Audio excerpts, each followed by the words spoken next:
este encuentro que he tenido con ustedes hablando de este tema y me interesa que quede guardadito en, en ese repositorio que es YouTube. Bien. Esperen un momento. Yo veo dónde lo puse a grabar.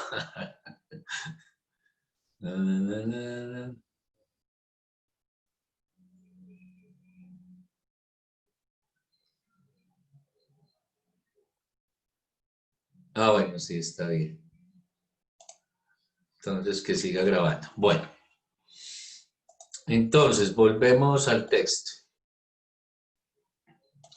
Entonces, dice Miller, según Lacan, la contratransferencia no significa solo que el analista tenga algunos sentimientos en relación a su paciente, eso ya lo sabemos. La cuestión es si debemos trabajar a partir de esos sentimientos, a partir de los preconceptos del analista. En este caso, se ve que Winnicott se toma por una placa sensible y lee en sí mismo lo que es el paciente. Si el paciente le molesta y él lo aborrece, eso significa algo de la estructura clínica del paciente. Nuestro amigo de Nueva York, refiriéndose a Kahn, dice que el analista debe observar sus propias reacciones corporales. Si le duele la barriga, si le duele la cabeza, pues bien, eso está relacionado con la estructura clínica del paciente, pues dicen ellos. Esto no es para nada ni freudiano ni lacaniano. ¿Mm? Ustedes se imaginan si se pudiera hacer un análisis de la estructura psíquica del otro solo con experimentar lo que se siente en el cuerpo, en el vínculo que se establece con él. Es cosa de locos, ¿no? Esta es la verdadera práctica según la contratransferencia. Invita al analista a observar sus propias reacciones para conocer la estructura del paciente. Eso me asusta, me parece un escándalo, me parece la puerta abierta a todos los errores de diagnóstico. Digámoslo así, lo patético de esto es que a veces uno escucha experiencias terapéuticas que funcionan así. ¿Ah? Increíble. ¿Cuántas jóvenes son internadas en hospitales norteamericanos categorizadas como esquizofrénicas, cuando en verdad son buenas histéricas que se podrían curar y que sin embargo van a pasar toda la vida entre los muros de un hospital? Por eso esto es un asunto ético, ¿no? Bastante ético. Esto es solo un ejemplo, una respuesta como la de Winnicott, con todo el respeto a su memoria, a su práctica, a su amistad con Lacan, me suena a crimen. La respuesta lacaniana, la pregunta de los jesuitas. A ver, la pregunta de los jesuitas, ¿dónde está? Está por aquí. ¿Cuándo debemos enviar a un paciente al hospital psiquiátrico y cuándo debemos conservarlo?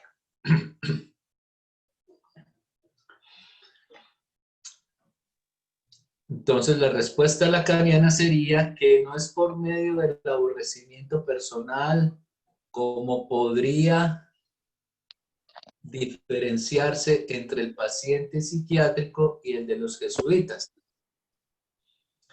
Puede diferenciarse por medio del saber clínico. Por eso el saber clínico hace parte de la formación del psicoanalista, junto a su análisis personal y junto a la supervisión de casos cuando ya esté atendiendo sus pacientes. Y para este no hay sustituto. Y nosotros les enviamos otro documento que era toda la carrera pues, que escribimos pedagógica, que hay unas descripciones de contenidos de cada módulo. ¿Eso tiene ese archivo? Después vaciar. Aquí está en el chat. ¿Quién tiene el micrófono abierto? Bueno, entonces no. Y estamos escuchando su conversación. Creo que Salvador, bueno. Levanten la mano si quieren preguntar. Aunque somos tan pocos que podrían simplemente abrir el micrófono y conversar. Bueno. Ah, no, ya no somos pocos. Mejor levanten la mano. No me había dado cuenta de que ya somos 15. Bueno. Bien. Cristian Camilo levantó la mano. Te escuchamos, Cristian. Buen día, ¿cómo estás? Buenos días, Cristian. ¿Tienes cámara? Profe, la verdad, pues tengo la del dispositivo, yo la prendo, pero creo que se puede alentar mucho la transmisión, pero con gusto la activo. Mm, Por acá, medio lo organizo. Listo. Eso, muy bien. Profe, la duda mía quizás se pueda salir un poco como de lo que estamos yendo puntualmente, pero me surgía frente al asunto transferencial y me preguntaba en relación a esto, ¿qué tanto influye el espacio donde se lleva a cabo el encuentro para esa construcción de la transferencia y por qué no decirlo de la contratransferencia? Porque en muchas ocasiones los espacios donde se hace ese proceso tienen mucho del analista. Entonces quería saber en su experiencia qué papel juega este lugar dentro de esa construcción.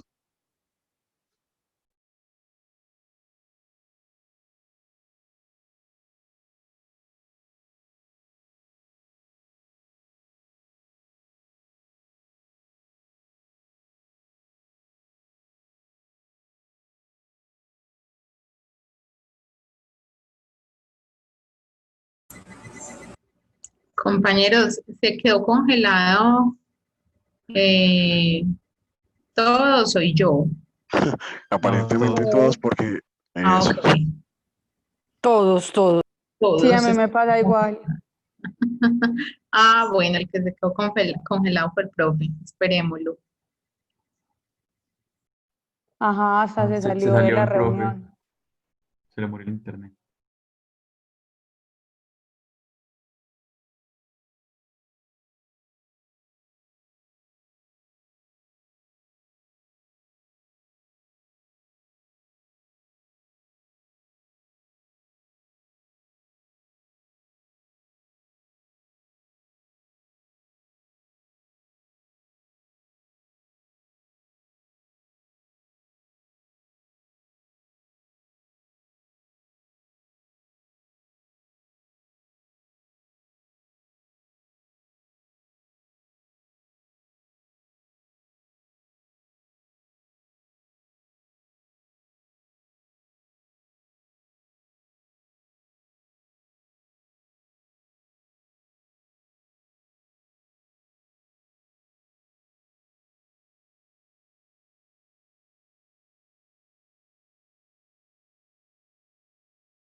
Listo, les cuento que se cayó internet y por eso les estaba hablando por el celular. Bueno. Cristian, ¿nos escuchas, Cristian? Sí, profe.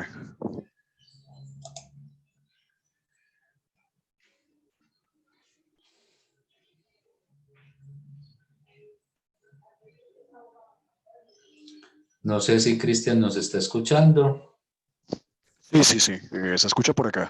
Por aquí se conectó como por otro lado. Cristian, ¿nos escuchas? Profe, sí. Espérate que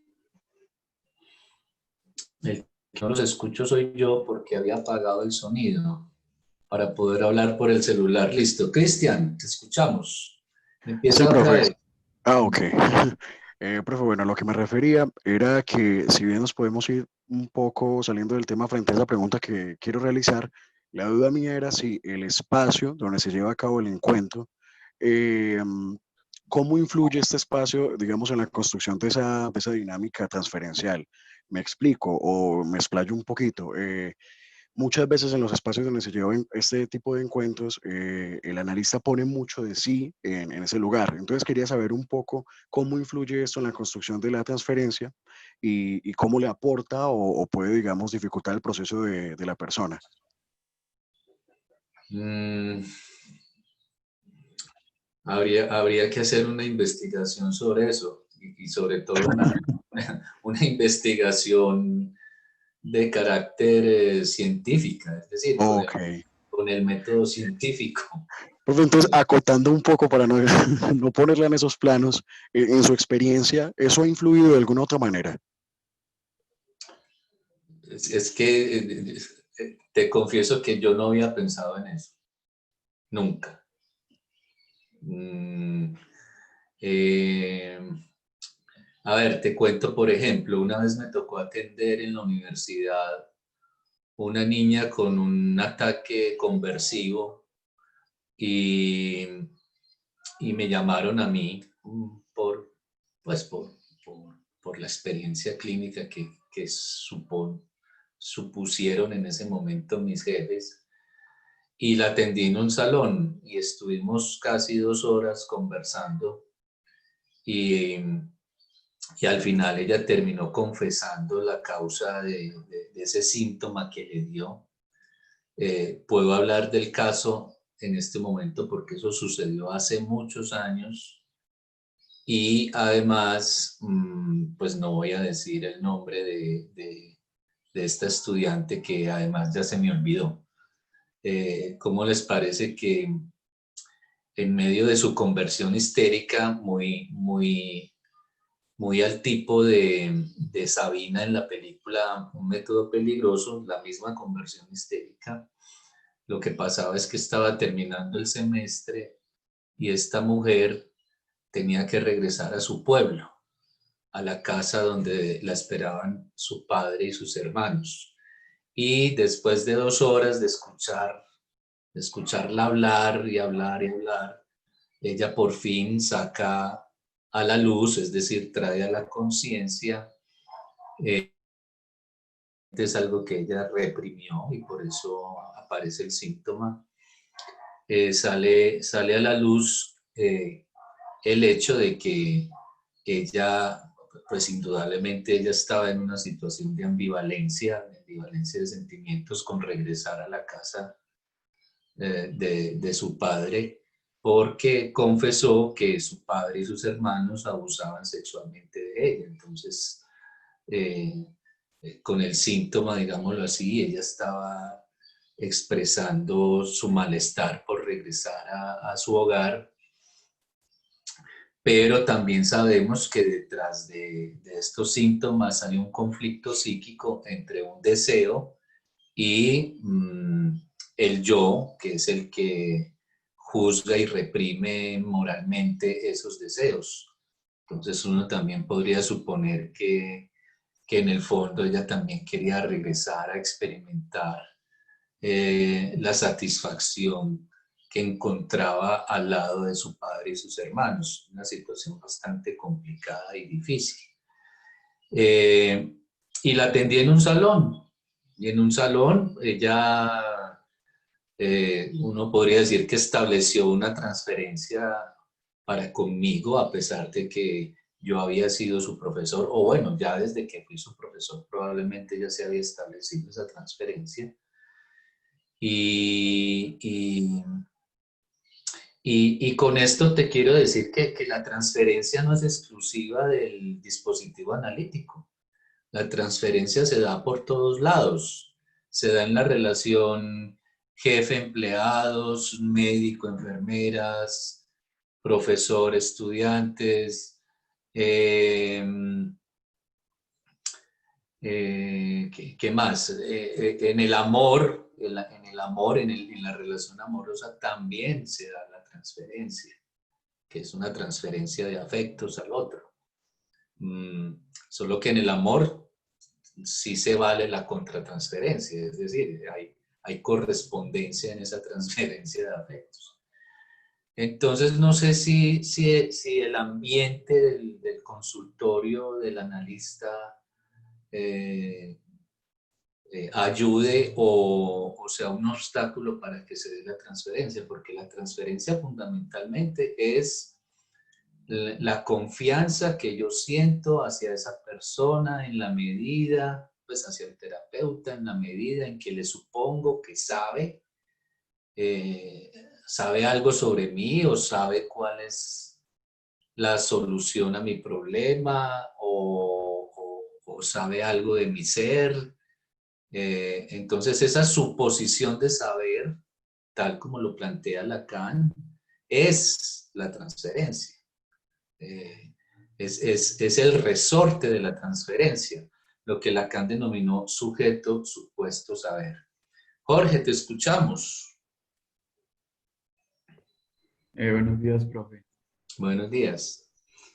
Profe, digamos que en ese vínculo terapéutico, esa transferencia entre paciente y analista, el ambiente no puede generar como una especie de catarsis en el paciente, que sí puede influir en la transferencia.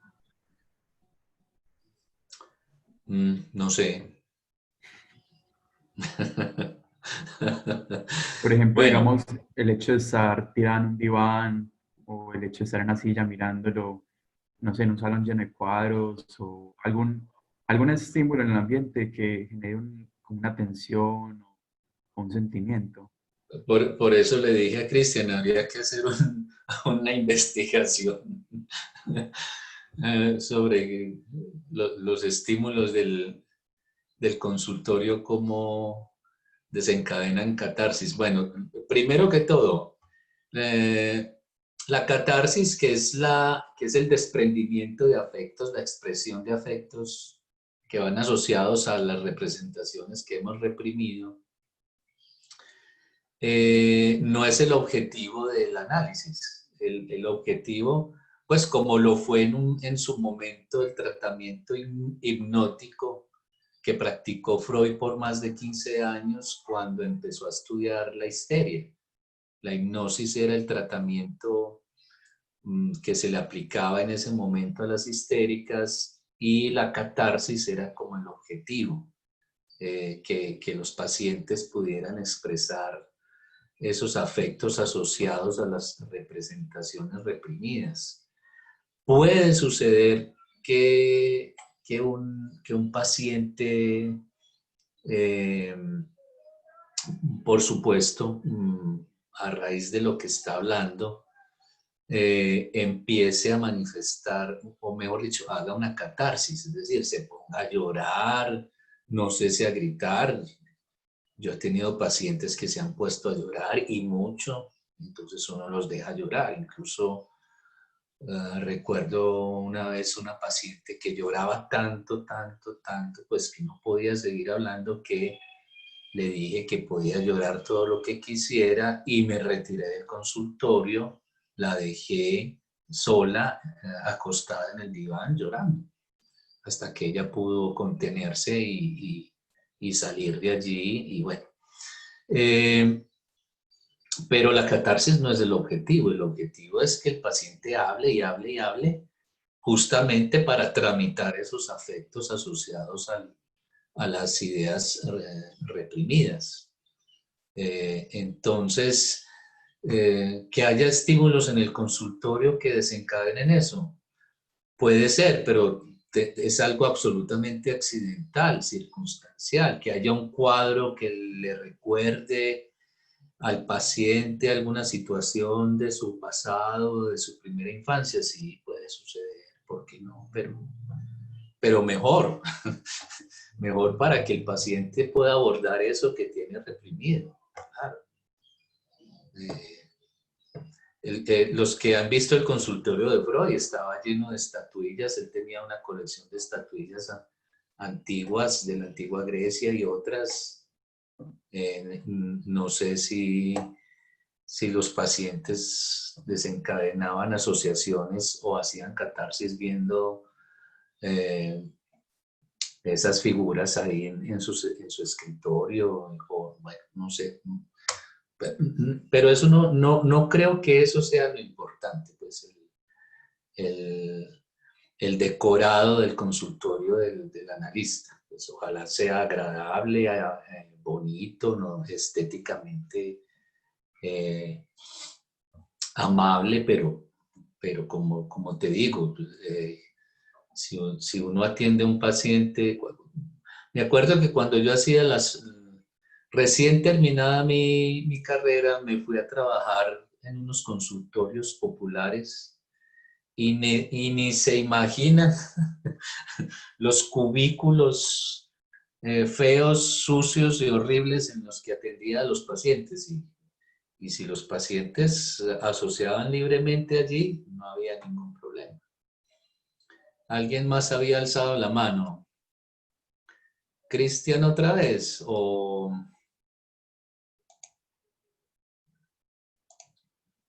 Bueno, si ya terminaron con sus preguntas, pueden apagar la manito, que me confundo aquí de quién alzó la mano de nuevo. Bueno, entonces continúo. Profe, Bridget, yo tengo una pregunta, claro. pero pues también se sale un poco. ¿Con qué objetivo, que eso sucede como mucho en el análisis, con qué objetivo el analista corta repentinamente, muy repentinamente, la sesión? Miller lo trabaja aquí en este texto, más adelantico. Entonces, si Listo, profe. esperamos un Sí. ratito, vamos a llegar a ese punto que es muy interesante. Bueno, yo siempre adelantada. Bueno, profe, gracias. Siempre adelantada, bueno. Entonces, las exigencias en cuanto a nosotros los analistas lacanianos son mucho mayores que las de aquellos supuestamente llamados analistas ortodoxos. Y con analistas ortodoxos, Miller está hablando de los analistas de la Asociación Psicoanalítica Internacional, esa institución que fundó Freud además. Y se refiere entonces a esos analistas que serían como muy freudianos, ortodoxos. Bueno. Cualquiera puede tener un dolor de cabeza o un dolor de barriga, pero eso no es suficiente con relación al saber clínico para pertenecer en mayor o menor grado al tipo histérico. No basta con tener cierta flexibilidad con relación al deseo del otro para ocupar el lugar de analista. Esto puede ayudar, pero no lo bastante. Nosotros, para certificar que no se trata de un paciente psicótico, cuando existe esa sospecha, debemos buscar lo que llamamos fenómenos elementales. Entonces, ¿se acuerdan que ya habíamos abordado el tema de la psicosis? Diciendo que cuando el analista hace el diagnóstico de una prepsicosis, a ese paciente mejor no se lo recibe en análisis, porque recibirlo en análisis podría desencadenar la psicosis. Entonces hay que buscar esto para hacer el diagnóstico de la estructura psicótica. Hay que buscar fenómenos elementales. Los fenómenos elementales son una categoría de la clínica francesa, una categoría retomada por Lacan y siempre practicada en las supervisiones. Los fenómenos elementales son fenómenos psicóticos que pueden existir antes del delirio, antes del desencadenamiento de una psicosis. A veces no existen actualmente en el paciente, sin embargo pueden haber tenido lugar en su pasado y aparecen solo una vez en su recuerdo. Pero cuando el analista puede asegurarse de eso, de que un paciente haya tenido uno de estos fenómenos elementales, que ya vamos a ver cuáles son, vean, aquí están, los fenómenos elementales son, entonces el analista puede asegurarse de eso y eso constituye lo que voy a llamar firma clínica. Cuando el analista sospecha que hay una prepsicosis, una estructura psicótica, es necesario buscar esos fenómenos elementales de manera metódica y segura. En muchas supervisiones, incluso en casos de análisis ya comenzados, hay que preguntarse si el analista buscó esos fenómenos. ¿Quién levantó la mano?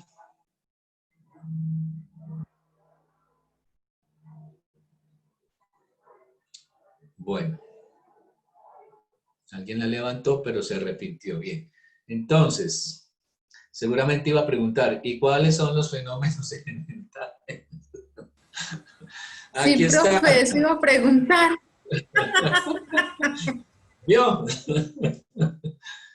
Bueno, sentí algo en las tripas y adiviné. Bueno, por supuesto, eso es un mal chiste. Los fenómenos de automatismo mental, sin pretender desarrollar esta cuestión que puede ser encontrada en mi conferencia Psicoanálisis y Psiquiatría, publicada en el número 1 de Falo, la revista brasileña donde él está dictando este seminario, voy a decir solamente que son la irrupción de voces, ojo a esto, del discurso de otros en la más íntima esfera psíquica. Entonces, el paciente alucina una voz que viene de afuera, que le ordena hacer cosas, que él a veces lo insulta. Entonces, póngale la firma, vean, aquí está la firma clínica. Es una psicosis.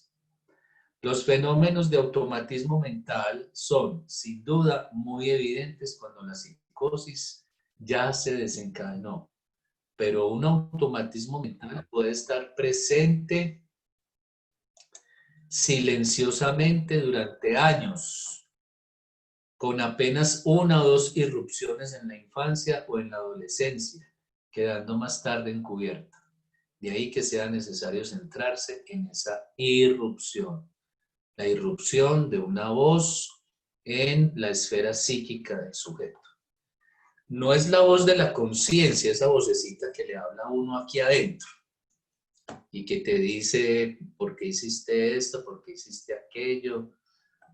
Más bien la voz de la conciencia te acusa, te interroga, te juzga. Pero esta voz, esta es una alucinación de una voz que siempre viene de afuera y que casi siempre le ordena hacer cosas al sujeto psicótico o le insulta o le dicta escribir algo, en fin. Pero el asunto aquí es que es la alucinación de una voz. Profe, y si por ejemplo, en el caso de un niño que digamos tiene un amigo imaginario y por cuestiones pues cognitivas el niño no puede distinguir si es una voz pues del amigo imaginario o realmente un delirio, uno cómo hace para distinguir si el amigo imaginario es un delirio del niño o real, es solo como esa etapa de pues de imaginación de ellos. Hay que tener entonces en cuenta los siguientes fenómenos elementales para hacer el diagnóstico en los niños cuando ellos tienen amigos imaginarios. Bueno, gracias, profe. Y sobre todo, lo que pasa es que cuando hay la alucinación de una voz, lo que se desencadena, que dice aquí Miller, ¿dónde lo dice? Bueno, por aquí. Lo que se desencadena es una psicosis aquí. Cuando la psicosis ya se desencadenó, es que se presenta casi siempre esta irrupción de una voz. Cuando el niño escucha voces, lo que hay que mirar cuidadosamente es si esa voz para el niño tiene un carácter persecutorio. Es decir, vamos a empezar a hablar de una psicosis paranoica. Entonces, si el niño experimenta mucha angustia, mucho terror, mucho horror frente a esa voz que le dice cosas, ya es muy, muy sospechoso de que se trata de una psicosis. En cambio, si el amigo imaginario es un amigo, es decir, no es alguien persecutorio, entonces la cosa no se inclinaría hacia el desencadenamiento de un delirio psicótico. Pero sí, de todos modos no deja de ser algo muy ominoso ver a un niño diciendo que tiene un amigo imaginario. Y las películas de terror sí que explotan eso. Lo de los amigos imaginarios que se vuelven en persecutorios. Por eso en esas películas de terror donde hay niños con amigos imaginarios, la cosa se pone muy, muy, muy ominosa, muy aterradora. Profe, Pero hay que tener en cuenta estos otros fenómenos elementales. Dime, ¿quién habló? yo. Hay Jorge. una película que llama es que Tideland, no sé si se la has visto,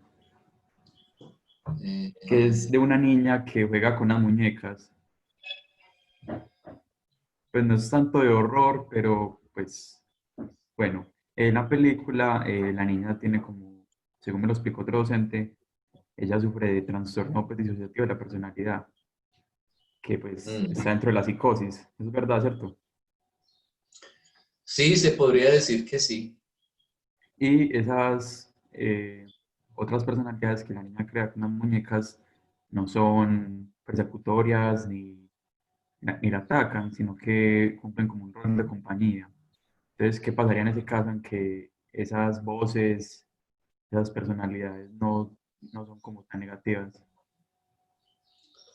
Pues pasaría que la niña juega con muñecas a las que les da una voz. Lo que pasa es que las películas son muy ficticias, es decir, crean ficciones, ¿sí? Pero muchas de esas ficciones se basan en lo que sucede en la clínica y en la psicopatología. Entonces, pero hay que tener en cuenta que se trata de ficciones. No sabría cómo responderte esa pregunta. No recuerdo haber visto la película, pero siempre el otro en la psicosis tiene un carácter persecutorio. Por eso hablamos de psicosis paranoica. Si ese otro, que son muñequitas que te hablan, o amigos imaginarios que te hablan, y lo que hacen es acompañar al niño en su fantasía, pues no podríamos decir que se trata del desencadenamiento de una psicosis, sino de un juego fantasioso. Pero miremos estos otros dos fenómenos porque si van con lo de la alucinación de la voz, entonces también hay que poner la firma clínica. Es una psicosis. El segundo fenómeno, fenómenos que conciernen al cuerpo. Sigamos de lo mental a lo corporal. Aparecen entonces fenómenos de descomposición, de despedazamiento, de separación, de extrañeza con relación al propio cuerpo. Y también distorsión temporal, distorsión de la percepción del tiempo o de dislocamiento espacial. Por eso muchas veces al sujeto que anda como delirando, cuando llega al consultorio del hospital, lo primero que le empiezan a preguntar es en qué lugar está, dónde vive, qué día es hoy, en qué fecha estamos, porque eso hace parte de la evaluación de esta última observación que hace Miller. Pero la más importante es esta primera. Fenómenos de descomposición, despedazamiento, separación y extrañeza con relación al propio cuerpo. Ustedes pueden ver esos fenómenos en dos películas muy buenas. La primera, Una mente brillante, que es una historia real además de un tipo que se ganó un premio Nobel. Entonces, esto para decir que los psicóticos también ganan premios Nobel. Ese la ganó en economía, con una teoría sobre el juego. El personaje se llama, se me escapa el nombre en este momento, pero ustedes pueden ver en la película cómo él se despedaza un brazo, abre la piel del brazo porque tiene la certeza, y sobre la certeza vamos a hablar enseguida, tiene la certeza de que le han instalado o le han metido un chip para seguirlo o para saber dónde se encuentra. Entonces un psicótico es capaz de abrirse la piel para buscar eso que él piensa con certeza que tiene adentro. Profe, Entonces, sí. pero ¿qué pasa, por ejemplo, por decir en este caso particular que estás poniendo en el que listo, él se abre la piel y se despedaza, ¿cierto? Y pues evidentemente el chip no lo va a encontrar. Ajá. Entonces, de cierta forma, eso que pues como que desmonta o se contrasta pues como con el delirio que está teniendo en el momento, etcétera. ¿Cómo hace el psicótico entonces para mantener como, ¿cómo se dice? Como activo, pues, o para seguirle dando como una significación o algo que realmente le justifique que eso sí está ahí, sabiendo que ya en la realidad pues no lo está encontrando? Ah, no, es que si no lo encuentra lo va a seguir buscando. Y si no en el brazo, en alguna otra parte del cuerpo. Y por eso se vuelve peligroso para sí mismo el psicótico. Digámoslo así. Ya, con este tercer fenómeno ya va a quedar claro por qué el psicótico puede llegar tiene la certeza de que tiene un chip adentro en el caso de este personaje de Una mente brillante. Y la otra película donde se ve también los fenómenos de extrañeza y de fragmentación del cuerpo, que así lo llamamos en términos generales cuando hablamos de este fenómeno elemental, es el cisne negro, en donde Nina, el personaje del cisne negro, tiene alucinaciones con relación a su propio cuerpo, cómo su cuerpo se va transformando en cisne, cómo le salen plumas en la espalda, y cómo los pies se le retuercen para convertirse en las patas del cisne, y los dedos se le juntan. Entonces la película es muy buena porque muestra claramente cómo puede llegar a ser la alucinación de un sujeto con un fenómeno elemental de estos que conciernen al cuerpo. Y los fenómenos de extrañeza con relación al cuerpo también los explota mucho el cine de terror. es el tipo que se para frente al espejo y no se reconoce, no sabe quién es ese que está frente a él, y por eso termina rompiendo el espejo, porque ese otro que se le hace un extraño, pero no es sino su propia imagen reflejada en el espejo, se le vuelve persecutorio. Entonces se desencadena una psicosis paranoica con relación al propio sujeto. Nina también tiene una alucinación del doble.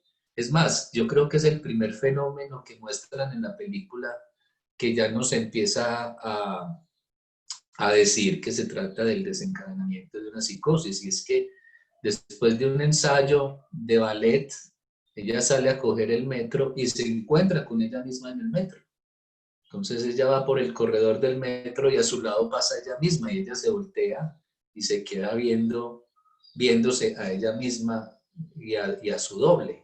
Entonces esa alucinación también se vuelve ya sospechosa de que se trata del desencadenamiento de una psicosis. Por aquí alguien había pedido la palabra.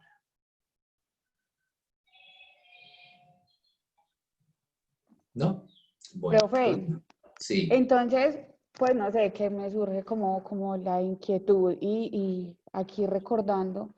Pero entonces, por ejemplo, eso mismo de lo que estabas mencionando, por ejemplo, de mirarse en el espejo y no reconocerse, etcétera, se puede como trasladar, pues, como a ese estadio del espejo que propone Lacan, y desde ahí ya se podría como empezar, pues obviamente el niño no va a ser consciente de eso, pues en ese momento cuando apenas tiene unos cuantos meses de vida, pero pues como que desde ese punto más o menos ya comienza o ya se puede dar cuenta como de la estructura que se está formando, de la estructura psíquica que se está formando en ese sujeto, y hacer como ese tipo de inferencias de entonces cómo pudo haber sido la niñez de, pues, o ese estadio propiamente. Sí, tiene que ver con la fase del espejo, por supuesto.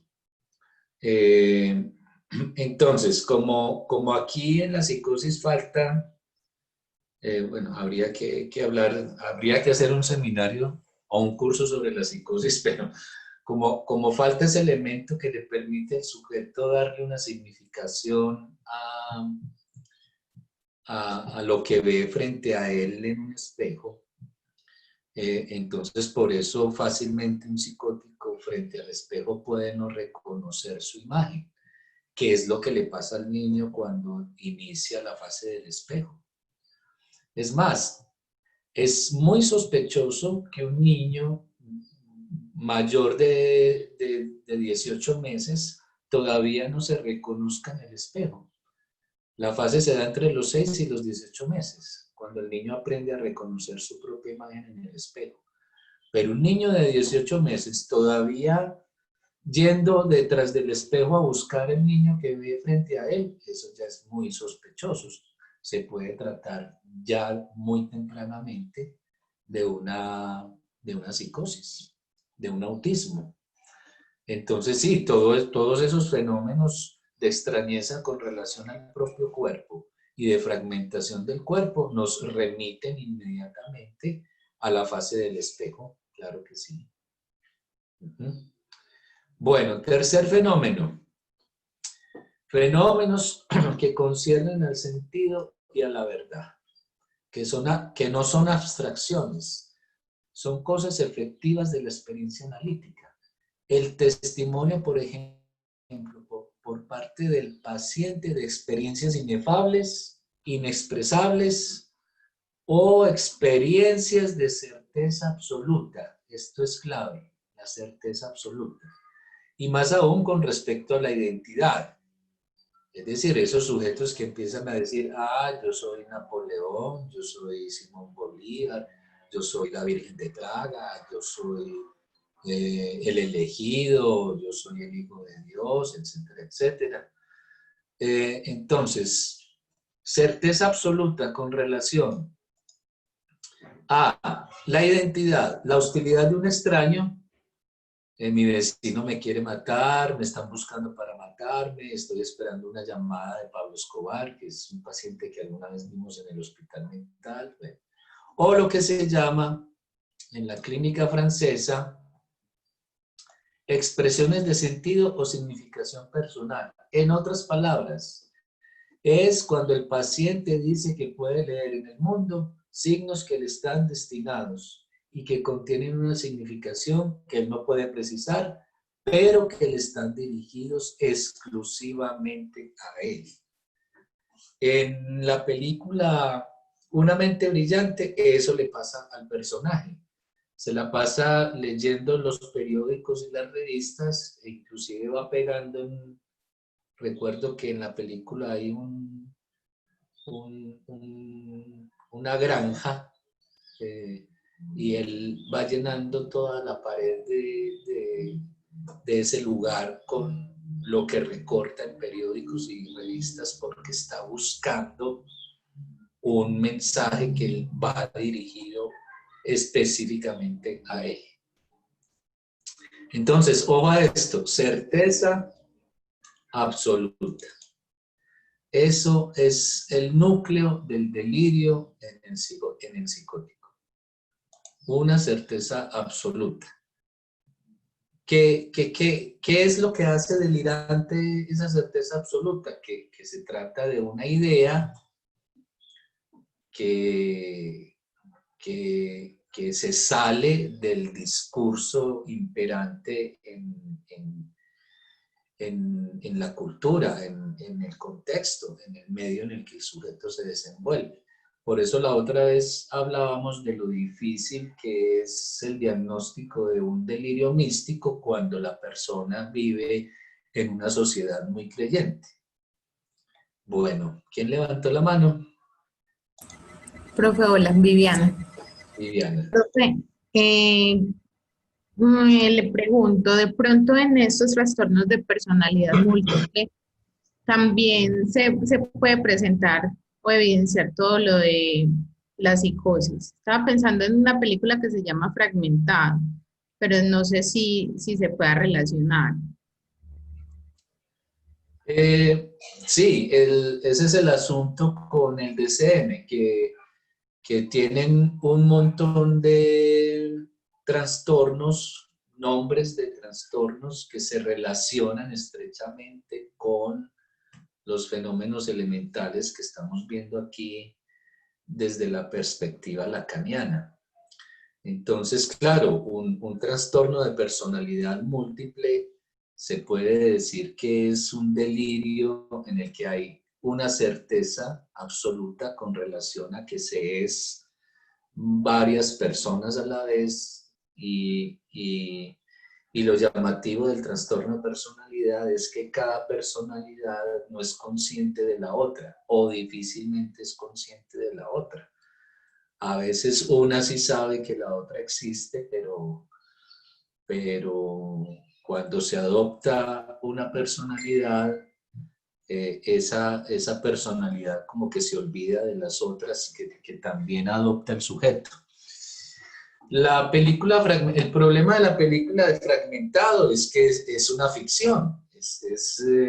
O sea, se basa en el trastorno, sí, pero es una historia muy ficticia, mucho.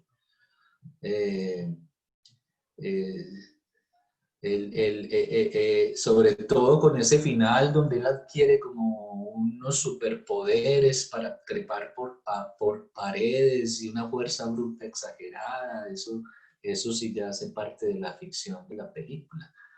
Pero sí, los trastornos de personalidad pueden estar dando cuenta de un desencadenamiento de una psicosis. Hay que ir a buscar estos fenómenos si se los encuentra en ese diagnóstico psiquiátrico de trastorno de la personalidad. Entonces, desde la perspectiva psicoanalítica lacaniana, estos son los tres fenómenos que hay que ir a buscar en el sujeto para hacer el diagnóstico de psicosis. ¿Quién alzó la mano? Viviana todavía. No. No sé, Viviana, no sé si te respondí al menos un poquito. Sí, profe, muchas gracias. Ok. Bien. Esos 3 puntos que no desarrollé muestran que en la evaluación clínica, recuerden que hay que hacer una evaluación clínica en las entrevistas preliminares, hay una encrucijada en la elección entre psicosis e histeria. Es verdad que al nivel de los fenómenos, en el caso de fenómenos corporales, sobre todo, por ejemplo, por la distancia tomada con relación al cuerpo o el sentimiento del cuerpo como otro. Es difícil distinguir entre psicosis e histeria. Es decir, que en la histeria hay casos en los que el paciente tiene el sentimiento de ser otro o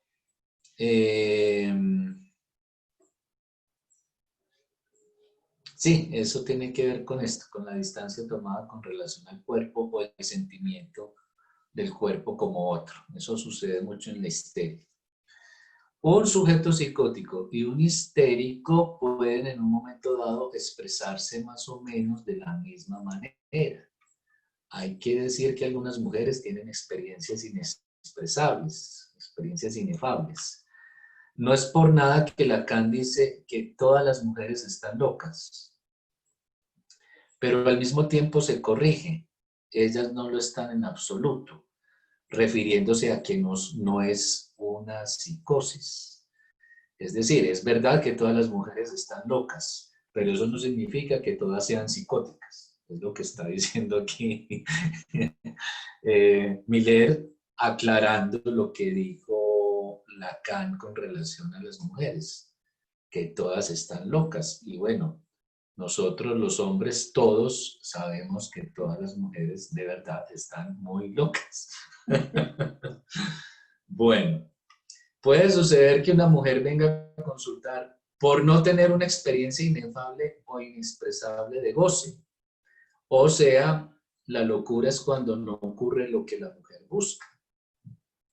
Se ha de escoger entre psicosis y feminidad, lo que para la mujer es muchas veces un problema, no ser suficientemente femenina.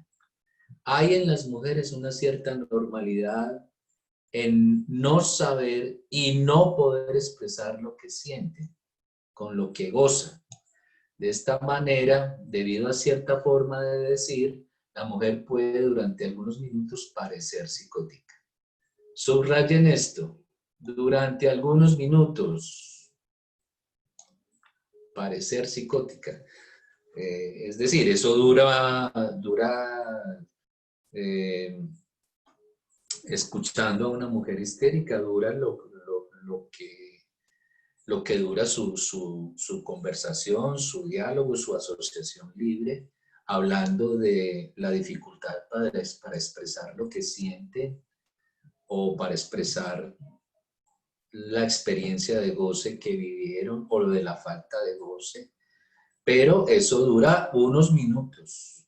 Si eso se queda, si ese delirio se queda, permanece, entonces ya ahí sí habría que hablar de una psicosis. Bien, no solamente a nivel corporal, sino también a nivel mental, cierta empatía, simpatía histérica con relación al deseo del otro, puede ser confundida con el automatismo mental, es decir, eso que acabamos de ver como fenómeno elemental y que está relacionado con la alucinación de voces. Hay también una posibilidad histérica de tomar prestado los síntomas psicóticos. Cuando hay un psicótico en la familia o entre los amigos, las famosas folie à deux, las locuras que se dan entre dos personas, las locuras entre dos. Podemos ver también a un sujeto histérico que nos viene a consultar con los rasgos de otro. Y ahí se sitúa un problema en las entrevistas preliminares para distinguir entre lo que pertenece al sujeto y lo que pertenece al otro. Hay sujetos que son psicólogos, psiquiatras, y cuando comienzan a presentar síntomas psicóticos, el saber que tienen sobre eso puede hacerles confundir con las cosas que les dicen al respecto. Entonces, esto tiene que ver con la dificultad de atender, o mejor, de escuchar a un médico psiquiatra que desencadena una psicosis y que sabe todo sobre la psicosis, pues todo lo sabe de los síntomas y de los medicamentos. Entonces uno no, ya se vuelve difícil distinguir si está delirando o está hablando como médico. Pero bueno, todas esas son dificultades que se pueden encontrar, tanto con el sujeto histérico, que puede llegar a parecer que está como muy loco, o un médico que sabe de psiquiatría y de medicina delirando con eso. Entonces, ahí las cosas se dificultan, se complican. Podría desarrollar el tema de las alucinaciones, porque el sujeto histérico también tiene derecho a tener alucinaciones, aunque nada tiene que ver con las alucinaciones del psicótico, y hay que sea necesario distinguirlas. Digamos simplemente que las alucinaciones del psicótico son más persecutorias, o son muy persecutorias. Por eso hablamos de psicosis paranoica. No así de una alucinación en un neurótico. Además, el neurótico se alucina, enseguida empieza a dudar. ¿Será que sí escuché esto? ¿O será que sí vi esto? Bueno. Hay igualmente puntos que parecen comunes entre psicosis y neurosis obsesiva. Esto también es cierto. Hay neuróticos obsesivos que cuando se ponen a justificar todo lo que hacen, pareciera que estuvieran delirando. Alzó la mano Vivian Román. Profe, con esto de las alucinaciones me surge una pregunta. Por ejemplo, una persona que consume una sustancia psicoactiva muy fuerte y lo pone a alucinar y no vuelve pues como en realidad pronto, en su realidad, puede quedar como con este trastorno psicótico. Bueno, entonces con el consumo de drogas pasan dos cosas. Primero, que se puede alucinar e inclusive tener un delirio persecutorio a raíz del consumo de una droga alucinógena. Pero una vez pasen los efectos de la droga alucinógena, el sujeto vuelve a recuperar, digámoslo así, su estado mental. Es decir, se acaba el delirio y se acaba la alucinación, pasado el efecto de la droga. El problema es que muchos sujetos prepsicóticos, después de consumir una droga alucinógena, quedan delirando y alucinando. Entonces, ahí sí, si pasa el efecto de la droga y siguen alucinando y delirando, ahí sí habría que pensar si se trata del desencadenamiento de una psicosis en un sujeto prepsicótico a raíz del consumo del alucinógeno. Eso es lo que hay que pensar ahí con relación al consumo de sustancias psicoactivas. Y hay otro asunto ahí con el consumo de sustancias psicoactivas y se ve muchísimo en la clínica y se ve muchísimo en los lugares donde atienden la drogadicción, en estos centros de atención a drogadictos. Y es que, como en esos centros les quitan las drogas, es decir, los separan de la droga que consumen, muchos sujetos empiezan a alucinar y a delirar. Y resulta que la droga que consumen, en muchos casos la marihuana, por ejemplo, el consumo de la marihuana es lo que le da cierta estabilidad al sujeto. Y dejar de consumir la marihuana es lo que le desencadena, o lo que muestra mejor, lo que empieza a mostrar. La falta de ese consumo empieza a mostrar el delirio y la paranoia del sujeto. Entonces, ¿ahí qué se hace? Pues ahí habría que pensar qué se hace. Si el consumo de determinada droga es lo que le da una estabilidad al sujeto, y diríamos en términos psiquiátricos y cognitivo-conductuales, lo hace funcional, si el consumo de la droga hace funcionar al sujeto, entonces habría que privarlo de ella, habría que privarlo de ese consumo. Es una pregunta que se plantea el psicoanálisis en el tratamiento de la drogadicción. Entonces, ¿hasta qué punto se le retira o se le separa de la droga al sujeto que llamamos adicto, si lo que va a suceder es que el sujeto se va a poner a delirar, se va a volver agresivo, va a tener una psicosis paranoica o va a empezar a alucinar? ¿Ahí qué se hace? Bueno, entonces, con relación a la neurosis obsesiva, es lo que se observa cuando el hombre de las ratas llega hasta Freud aterrorizado y con un cuasi delirio. Y bueno, uno escucha mucho esos cuasi delirios en sujetos neuróticos obsesivos, porque empiezan a contar historias. Bueno, la historia de la deuda del hombre de las ratas es prácticamente una historia muy delirante, que hoy sabemos que se trata de una obsesión, se encuentra en la neurosis obsesiva. Entonces, cuando él se encuentra con Freud, eso parece un delirio de la deuda. En el obsesivo, que siempre se demora a la hora de hacer cosas, es necesario un estado de urgencia y de pánico para la entrada en análisis. Este apunte es interesante, porque al obsesivo le cuesta muchísimo ir a terapia, reconocer que tiene un problema y pedir una cita ya sea a un psicólogo o a un psicoanalista. Es más, el neurótico obsesivo casi siempre lo que dice es que no, yo no necesito psicólogo, yo soy mi propio psicólogo. Eso es lo que dice el obsesivo casi siempre. Yo sé cómo manejar mis cosas, como es tan controlador y tan terco y tan... y no puede ver la falta por ningún lado porque corre a taparla y él mismo se tapa sus propias faltas. Entonces, por eso es tan complicado que un neurótico obsesivo vaya a análisis. Entonces, por eso dice Miller aquí, en un estado de urgencia y de pánico, ahí sí va a análisis. Y muchas veces se puede presentar con rasgos aparentemente psicóticos. De esta forma, en algunos casos de obsesión es posible equivocarse y confundir obsesión con automatismo mental. Bueno. Se puede confundir psicosis con perversión.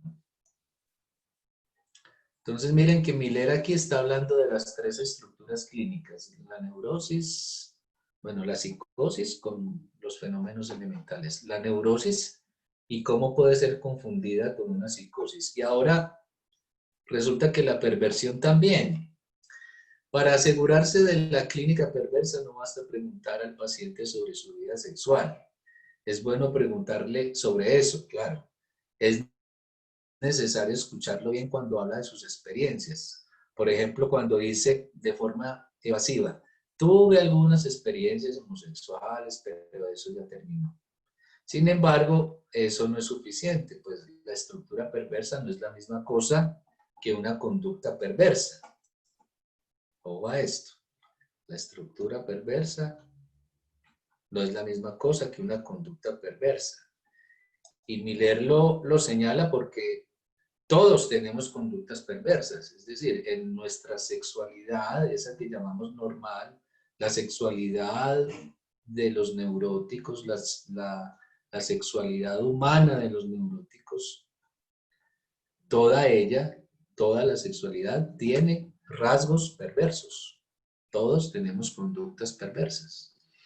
Por eso no podemos decir que una conducta perversa serviría para diagnosticar la estructura perversa. Justamente porque el goce sexual puede ser perverso, claro. El goce de todos nosotros tiene muchas actividades de carácter perverso. Y a pesar de eso, en el sujeto el deseo sexual puede ser neurótico.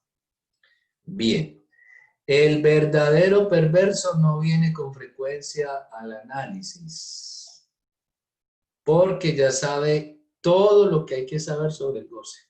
Esto es lo que distingue la posición subjetiva de todo verdadero perverso, que él ya sabe todo lo que hay que saber sobre el goce. En cambio, el neurótico es el que se la pasa haciéndose preguntas sobre su goce. Es el que se la pasa preguntándose si eso le gustó, si no le gustó, si eso estuvo bien, si fue mucho, si fue poco. Entonces, típico del neurótico después del encuentro sexual con su pareja, voltearse a preguntarle, ¿te gustó? y ya con eso acaba con el encuentro sexual, con esa pregunta. No, el perverso no se pregunta si le gustó o no le gustó.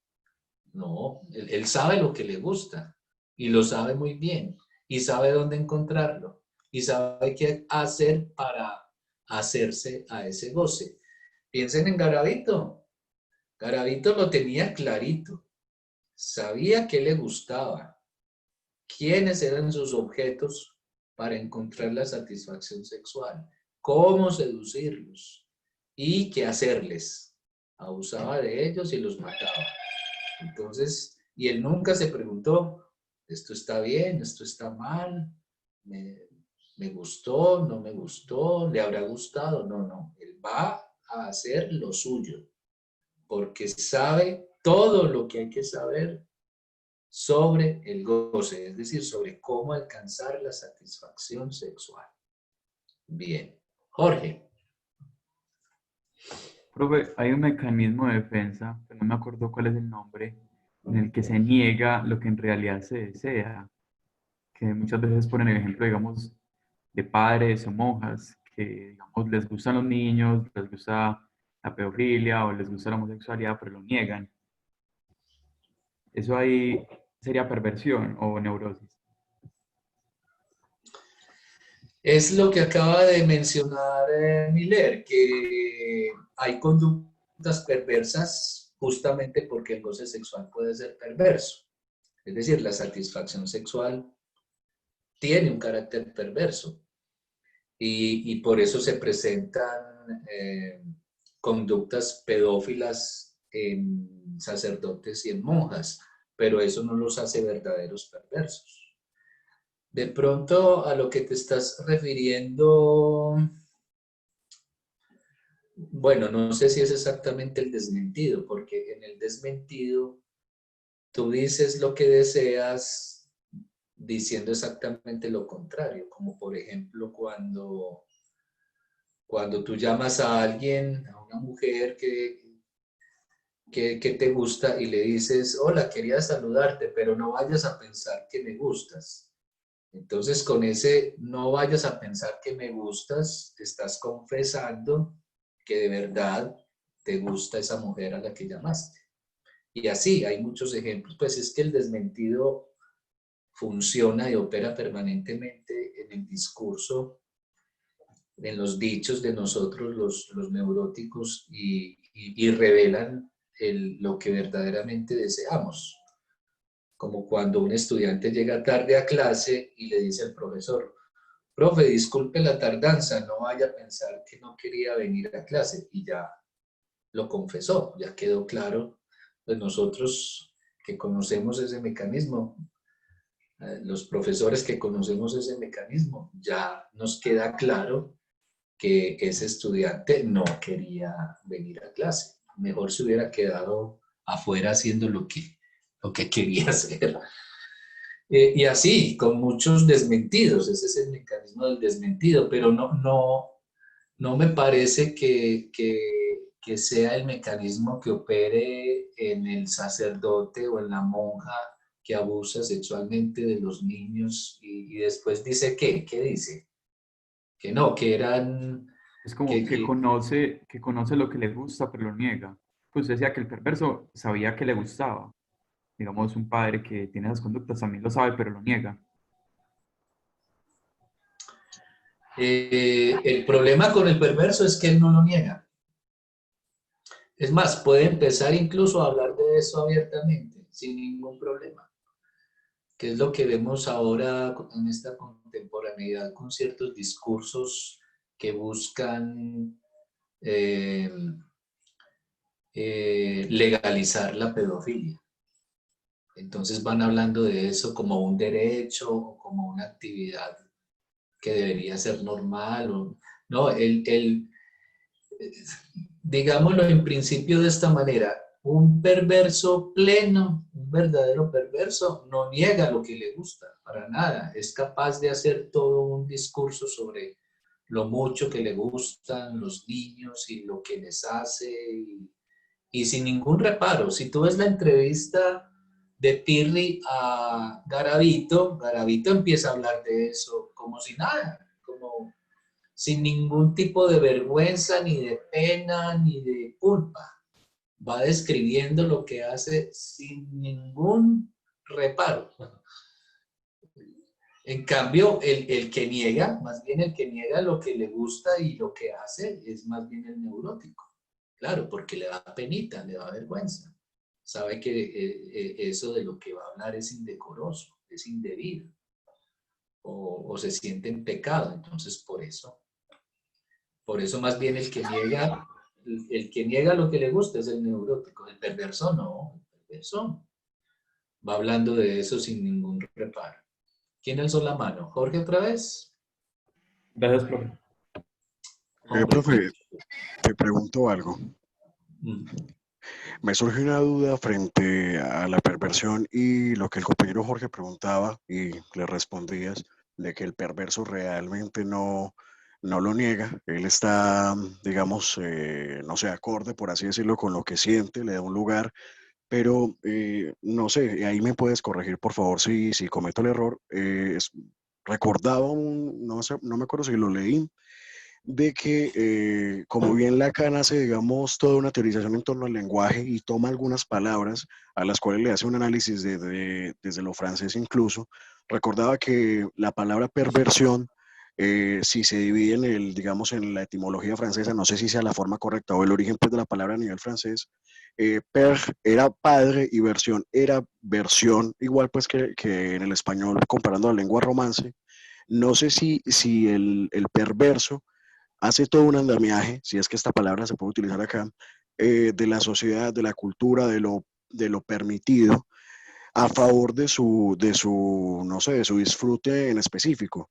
La pregunta en sí es, ¿el perverso construye toda una realidad en torno a su deseo y a favor de este, y es por eso que no lo encubre, no se siente incómodo, sino que por el contrario lo disfruta y lo siente como algo válido, o es consciente de que no es válido, pero aún así se siente acorde con él y en sintonía, por así decirlo? sí, sí, es una buena descripción de la posición subjetiva del perverso. Pero eso no tiene nada que ver con el juego de palabras que hace Lacan entre perversión y padre-versión o versión del padre. Con eso Lacan, si mal no recuerdo, se está refiriendo al encuentro del sujeto con el goce del otro, que sucede en la primera infancia y todos nos hemos tenido que vernosla con el goce de los otros, el goce de nuestros padres. ¿Cómo goza un padre? Es más, ¿cómo goza un padre de su hijo? Eso todos hemos tenido que enfrentarlo y elaborarlo y resolverlo de alguna manera. Y a veces eso se resuelve con un rasgo perverso, por ejemplo. Pero es otro asunto. Pero la descripción que hiciste del perverso es esa. Es alguien que se siente cómodo con lo que es. Y eso sucede porque en la perversión el mecanismo no es la represión. Es otro el mecanismo en juego en la perversión. Es la renegación de la castración. Entonces, no sé si aquí en el texto también Miller va a abordar eso, creo que sí, los mecanismos en juego en las estructuras. En la psicosis, la forclusión del nombre del padre, sí, de ella va a hablar, Miller va a hablar de ella aquí en este texto un poquito más adelante. El mecanismo de la perversión es la renegación y específicamente la renegación de la castración. Esa castración que tiene que ver con la subjetivación de la diferencia sexual en el sujeto, que también podríamos abordar, creo que también lo abordaremos más adelantico. Y en la Profe, neurosis es la represión, el mecanismo que se pone en juego. Entonces, por eso el sujeto que reprime es el sujeto que siente pena, vergüenza, culpa. En cambio, el perverso, como el mecanismo que opera no es la represión, él perfectamente puede ir expresando eso que sabe que le gusta, sabe todo lo que hay que saber sobre el goce, sin ningún reparo, sin ninguna vergüenza, sin ninguna culpa. Va hablando de eso o va preguntando cosas sobre eso que le gusta sin ningún tipo de vergüenza. ¿Qué ibas a decir? yo, profe, Sí. entonces en ese orden de ideas, ¿es posible de alguna manera mediante la psicoterapia cambiar el objeto de goce del perverso o ya definitivamente pues él se va a quedar así por siempre? Aquí Miller enseguida lo va a decir. ¿Qué se hace con el perverso en análisis? Y la Ay, respuesta es, profe, no se lo recibe en análisis. sí, profe, yo siempre adelantando desde el inconsciente, bueno, mamá, bueno, profe, gracias. Ay, hombre. Profe, una pregunta, qué pena. Sí, dale. En el caso, por ejemplo, bueno, está relacionada, que ella hacía respecto a una anotación, como me imagino, a la clínica con el perverso, uno que hace en la clínica con los psicóticos. Si con el perverso, si bien no se puede hacer nada, con los psicóticos sí es posible, o solamente es farmacéutica. Bueno, entonces ya lo dijimos en el encuentro pasado que, primero, si usted diagnostica una prepsicosis en un paciente que viene a análisis, usted no lo va a recibir en análisis. Es decir, usted está haciendo unas entrevistas preliminares antes de pasar al sujeto a análisis, paso que se hace simbólicamente con invitarlo a recostarse en el diván. Entonces, al prepsicótico no se lo recibe en análisis porque el análisis puede desencadenar la psicosis, es decir, cualquier cosa que usted le diga en el análisis puede desencadenar la psicosis. Entonces se le dice que no hay nada que ofrecerle, que no tiene nada que ofrecerle, o que así como está bien, y el prepsicótico se irá. Esperemos que no se le desencadene la psicosis, sino que logre seguir elaborando como una metáfora delirante que le dé cierta estabilidad a su psiquismo. Pero si se le desencadena la psicosis y lo llevan a un hospital psiquiátrico o a una institución que atienda a pacientes psicóticos, allí puede recibir un tratamiento farmacológico, sí hay que controlar su agresividad sobre todo, o su autoagresión. Pero habíamos dicho la otra vez que lo que ofrece el psicoanálisis a los pacientes psicóticos hospitalizados es acompañarlos en la construcción de su delirio, acompañarlos en la construcción de un delirio que denominamos metáfora delirante, que le dé una estabilidad emocional, una estabilidad en el mundo, que le permita hacerse un lugar en el mundo de una manera no tan persecutoria, no tan agresiva, digámoslo así, no tan invasiva, entonces logre estabilizarse. Y por eso hablamos de Margalida Castro, esta actriz que ha estado varias veces en establecimientos mentales, ha estado recluida en clínicas psiquiátricas, pero que ha logrado construir un delirio alrededor de la aparición de la Virgen en su casa y ahora tiene una especie de altar en su casa a donde va la gente a rezar junto con ella y ella pues se siente una persona elegida porque la Virgen se le apareció y así permanece estable. Incluso ella sigue trabajando como actriz, pero sigue delirando con la Virgen, ¿no?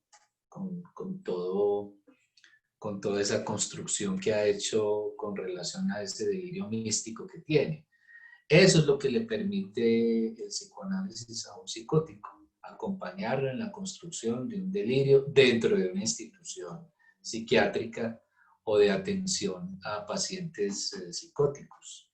Aquí en Medellín, por ejemplo, tenemos a Ser Especial, que recibe niños autistas y psicóticos, niños delirando, y la atención que se le da a los niños es desde el psicoanálisis lacaniano. Entonces hay una serie de practicantes y de terapeutas atendiendo a estos niños, es decir, dándoles citas, varias citas a la semana, escuchando su delirio y permitiéndole construir al niño una metáfora delirante, lo cual es lento, largo, difícil.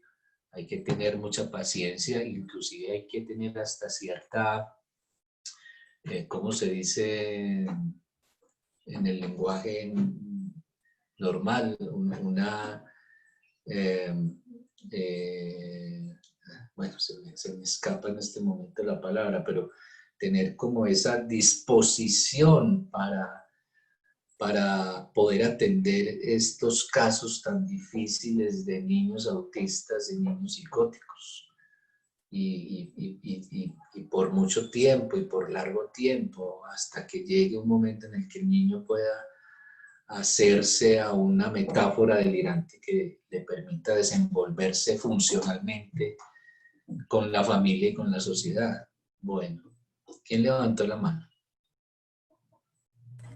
Profe, yo, Viviana, que a propósito de lo que estabas hablando de Margalida Castro, yo me fui pues a ver luego de la clase, estuve viendo las entrevistas y lo que pasaba con ella y también me encontré con un tema que aunque no es místico, pero el caso de Amparo Grisales, que ella asegura tener acercamientos con extraterrestres y ver naves.